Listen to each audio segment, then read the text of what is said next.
I'm Geoff. And I'm Ashley. And we are foster parents with 4 Kids Treasure Coast. We first heard about 4 Kids because one of my friends at church works with 4 Kids.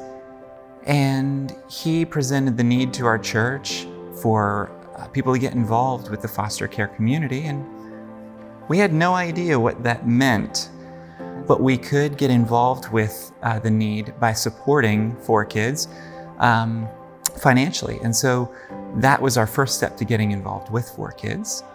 And then slowly, through prayer and talking with each other, we realized we could work towards hosting children in our home.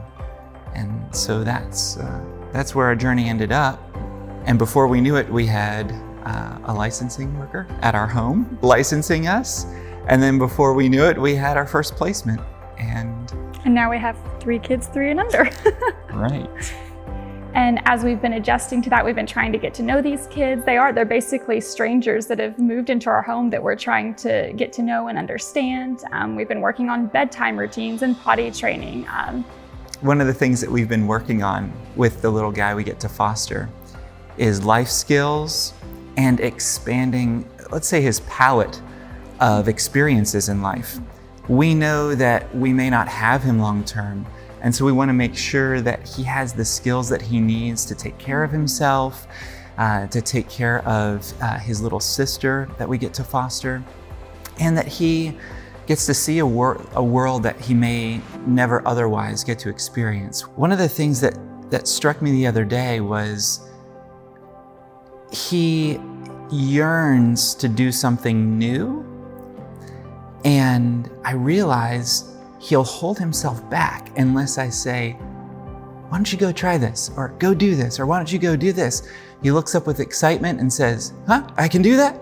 Almost like he wants me to just tell him, yes, you have permission to go do this. You have permission to discover. You have permission to go and adventure.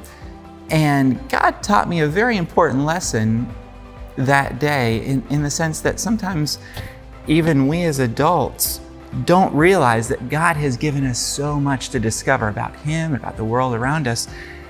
And so even through our foster kids, we are learning new things about God, learning new things about the world around us. It's pretty amazing. For those of you considering foster care, I would really encourage you to find out more. I know that often we see kind of the negative and the scary side of foster care, but the truth is it's been fun. There have been hard days. There's been a lot of adjustment, both in our relationship and in our home. But at the end of the day, it's been a lot of fun, and we have just been so blessed by the 2 little ones that have been in our home and the opportunities that we've had to make relationship with them. So I would encourage you, find out more, get involved in whatever way you can.